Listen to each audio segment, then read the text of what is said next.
Hello hi नमस्कार जय जगन्नाथ।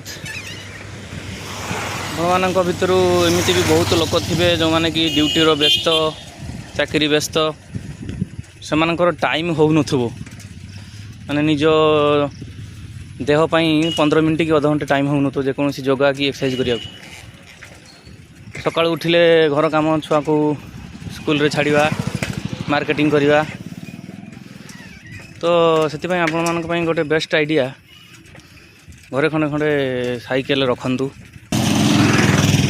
तो साइकेल रे आपण मैंने जो सकाल जाऊँ मार्केटिंग करने बाइक रे जाऊँ स्कूटर जाऊँ तो सहीटा आप बाइक कि स्कूटर न जाई साइकेल रे जातु या फल से भी आपंकर गोटे फिजिकल एक्सरसाइज हो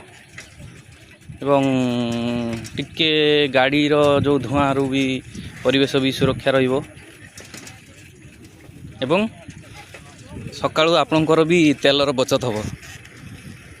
तेणु समस्ते खंडे खंडे साइकेल रखु। साइकेल रखिला फल ये सब कम व्यवहार हो पार पाख पाख जगह जोटा भी आपणकर 2 कि 3 किलोमीटर 4-5 किलोमीटर पर्यंत हेले भी साइकेल जीवा आसा करेंगे एटा बहुत भल। एमती ही आपण शरीर सुस्थ रखु मो वीडियो सब्सक्राइब करूँ शेयर करूँ। थैंक यू धन्यवाद जय जगन्नाथ।